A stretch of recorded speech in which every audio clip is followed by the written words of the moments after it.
bonsoir, c'est pas la lumière. Bonsoir, bonsoir. Bonsoir. C'est vrai que bonsoir à tous. Bonsoir.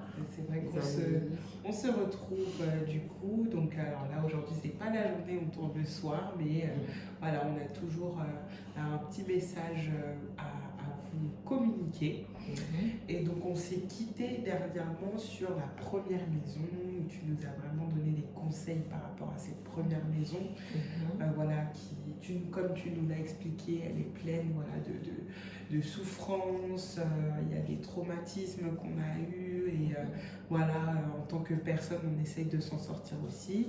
Aujourd'hui, voilà, on va parler de la deuxième maison, c'est bien ça? Oui. Ok, donc on va te poser un petit peu des questions par rapport à ça. Ok. Voilà, alors, Mamie, selon toi, qu'est-ce que c'est que la deuxième maison? Alors, la deuxième maison, c'est la maison du mariage où un jeune homme et une jeune femme se sont mis d'accord de fonder un foyer et ils s'engagent pour la vie. Donc, c'est ça, on peut dire, la deuxième maison. Tu as quitté la maison de tes parents et tu viens dans la deuxième maison qui est ta première maison à construire, mais c'est ta deuxième maison parce que tu es venu de chez tes parents. Maintenant, tu t'engages pour faire ton foyer qui est ta deuxième maison, on peut dire. C'est ça la deuxième maison.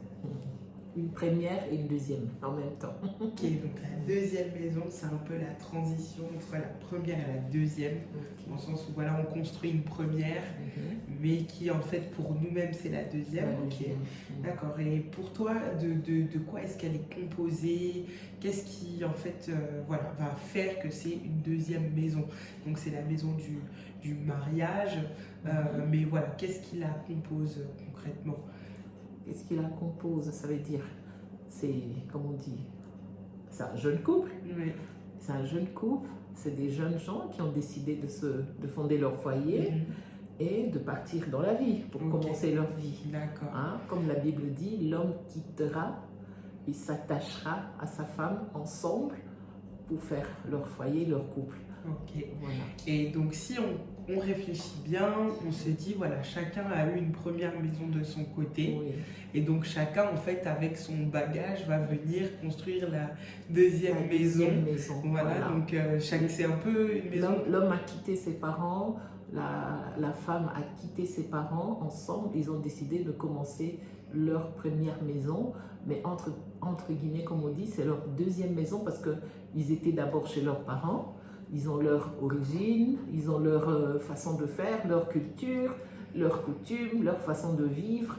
Et donc tout ça, ça compose la première maison où on a soit vécu bien, on peut dire, ou soit on a mal vécu sa première maison. Et ce sont des choses qui nous rattrapent dans la deuxième maison. Lorsqu'on décide de faire notre foyer, les choses de la première maison peuvent nous rattraper.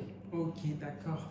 Donc c'est un peu un méli-mélo entre tout ce qu'on Voilà. a vécu. Parce que si un homme dans sa première maison était pris pour un dieu, un roi, un prince, ou soit il était fils unique, adoré de sa mère, adoré de son père, et quand il va aller décider de faire son foyer, donc qui est sa deuxième maison, c'est comme si tu reçois un prince, et par rapport à ça, la femme d'un prince doit savoir gérer son prince. Et un prince, c'est un fils unique, un fils à maman, des fois n'accepte pas qu'on lui dise n'importe quoi. Voilà. Comme toi, Mimi, ma petite princesse, toi aussi. Tu es comme une princesse pour nous, notre Mimi. Alors, je donne des exemples comme ça pour être un peu plus concret, pour bien faire comprendre quelles sont ces choses qui nous poursuivent dans notre première ou deuxième maison. Ça veut dire que tu étais trop chouchouté et quand tu arrives dans ta première maison, qui est ta deuxième maison, maintenant tu repenses tout le temps. Ah, chez ma mère, c'était pas comme ça. Et l'homme qui dit, ah ben ma mère, elle fait à manger, quand elle fait à manger, c'est jamais comme ça. Là, je parle que de la nourriture, mais ça peut aussi être autre chose. Ce sont des choses qui nous rattrapent dans la deuxième maison. Et ça crée beaucoup de querelles, beaucoup de disputes. D'accord. Voilà. Donc c'est vraiment un méli-mélo entre la première, maison de chacun. Donc chacun vient avec ses bagages qui sont quelquefois lourds. Mais la question que je me pose, c'est est-ce que ça peut changer? Oui, ça peut changer. Ça peut changer si le couple est bien suivi spirituellement. C'est un travail. C'est un travail. Imagine quand on se met ensemble, c'est comme si on était devant un chantier. Un chantier, et on a beaucoup de travail dans un chantier à faire pour qu'enfin, un jour qu'on voit la maison ressortir de la terre, il y a toujours beaucoup de travail. Un couple, au départ, c'est comme un chantier que chacun est venu construire, bâtir une maison où on va vivre enfin en paix. Donc, ça peut s'arranger à condition qu'il y ait un bon suivi spirituel et puis beaucoup d'humilité entre le couple et beaucoup d'amour aussi, de se soutenir, parce qu'on se marie pour se soutenir. C'est pas dit que quand tu te maries avec quelqu'un qui a beaucoup de bagages négatifs, de le rejeter. Tu t'engages pour le meilleur, pour le pire. Ça veut dire ton devoir en tant que femme, en tant que mari, d'aider la personne que Dieu a mis à tes côtés. Avec l'aide de Dieu, ça peut changer. Parce qu'on vise d'aller à la 3e maison. Donc, la 2e maison, c'est la maison la plus importante. C'est la première pour le couple, mais c'est la 2e aussi pour le couple. Donc, en ce moment-là, il y a un grand travail. Le plus important, c'est la 2e maison. On traîne beaucoup dans la 2e maison parce que souvent, on ne comprend pas spirituellement qu'est-ce qui nous combat. Tu aimes tes parents, tu viens de les quitter, automatiquement, tu es attaché à eux. L'homme aime sa famille, automatiquement, il est attaché à sa famille. Mais ce qui est plus important, c'est le couple, parce que vous êtes venu former votre vie, votre couple, donc il faut se détacher quand même de la première maison. Et souvent, c'est là où il y a le problème, où on a de la peine à se détacher. En fait, c'est vraiment un travail à faire à deux. Oui. Mais du coup, par rapport à ça, est-ce qu'on peut revenir à la première maison? Oui, on peut revenir spirituellement s'il y a des recommandations qui veulent qu'on retourne dans la première maison. Oui, c'est très important. D'ailleurs, c'est de là qu'on tiendra sa délivrance. Donc, il faut, s'il faut, spirituellement, intelligemment aussi, pas pour aller commencer à poser des questions à tes parents. Pourquoi est-ce que vous m'avez fait ça quand j'étais enfant? Pourquoi est-ce que vous m'avez laissé grandir là-bas? Non, ça c'est juste peut-être s'il y a des choses qu'on veut voir plus claires, on peut peut-être poser des questions. Et de là viendra aussi notre délivrance aussi. Parce que c'est un travail spirituel, ça demande, c'est vrai, un petit peu de retour pour mieux faire dans la 2e maison. On peut retourner, oui.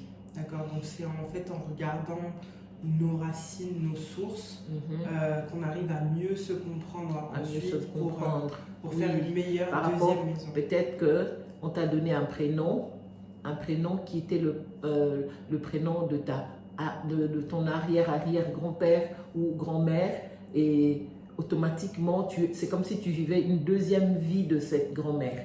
Mais si tu ne sais pas d'où vient ton prénom, et si ça te crée des problèmes, tu peux retourner vers tes parents, dire d'où vient mon prénom, le prénom ou le nom que vous m'avez donné. Parce qu'il y a dans des familles comme ça, tout le monde ça a un nom, mais toi tu as un autre nom qui vient soit de la tante de ton père, et par amour de sa tante, il dit voilà, moi je m'appelle comme ça, mais je préfère te donner le nom de ma soeur ou de ta tante, de ma tante.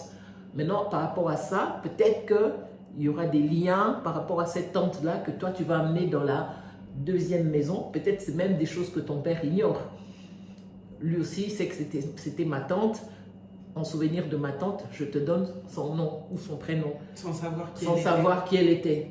En ce moment, plus tard, quand il y aura un travail spirituel qui va commencer par des révélations, tu risques en ce moment-là de découvrir ah, c'est par rapport au prénom, au nom que je porte que je suis en train de vivre tout ça. Donc voilà, on peut retourner pour aller chercher sa délivrance.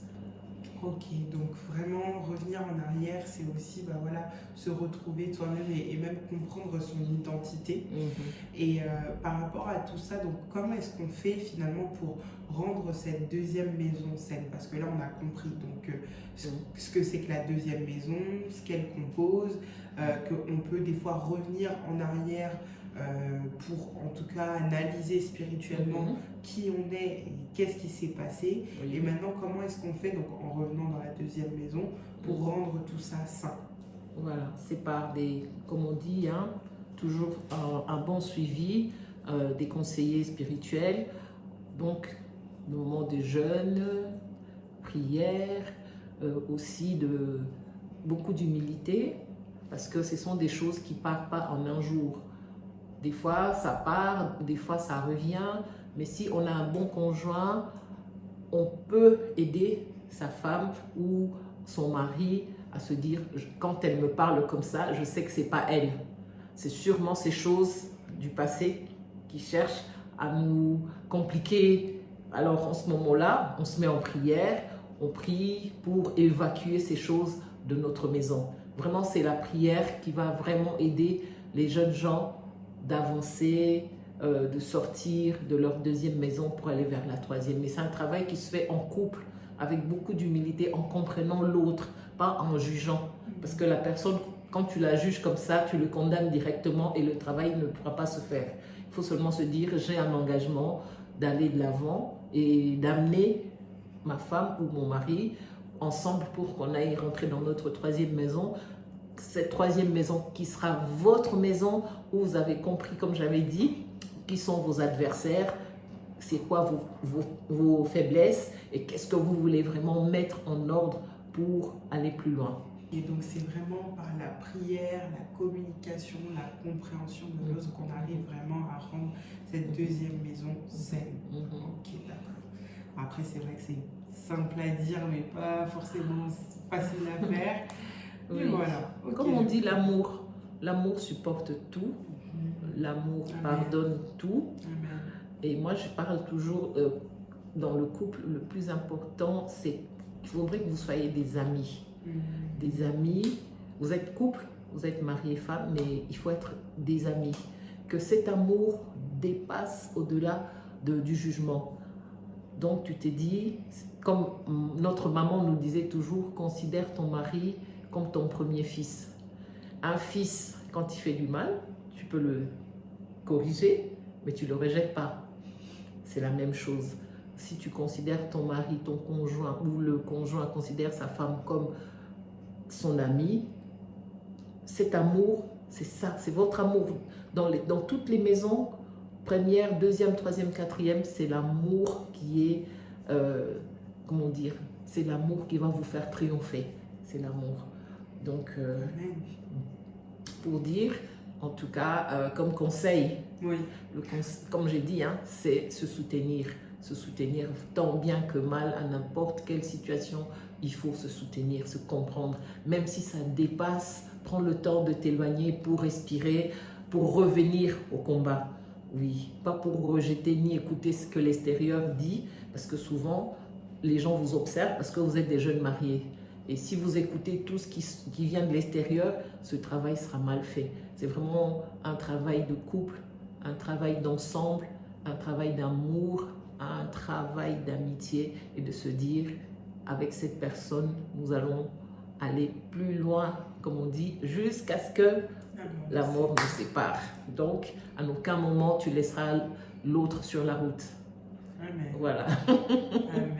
Voilà. Amen. Ben, merci beaucoup, Sephora. Merci beaucoup pour, en tout cas, toutes ces précisions concernant la deuxième maison. Et je pense qu'à notre prochaine vidéo, on parlera du coup de la troisième. La troisième maison, c'est vraiment la maison, si on veut, c'est la maison du bonheur parce que le couple a une maturité en ce moment-là. Il n'y a plus de jugement, il n'y a plus de condamnation. Il y a vraiment ce qu'on dit, bâtissons. En ce moment-là, vraiment, il y a peut-être les enfants qui sont là. Quand tu regardes ton enfant, tu revois ton mari. Quand tu regardes le mari, tu revois ton enfant. Donc, c'est vraiment maintenant une famille où le Seigneur est au milieu, le Saint-Esprit est comme on dit, le conseiller. Donc, voilà, c'est ça la troisième maison. Voilà. Merci beaucoup, Sephora Light. Voilà, je vous salue mes amis. Abonnez-vous, partagez, c'est très important. On est en train de parler de ce qui fait le monde, le mariage, le couple. Tout part de là. Un couple. Un jour, tu étais seul. Un jour, vous vous retrouvez deux. Et puis, il y aura 2, 3, 4, 5. Ça sera toujours vous. Voilà.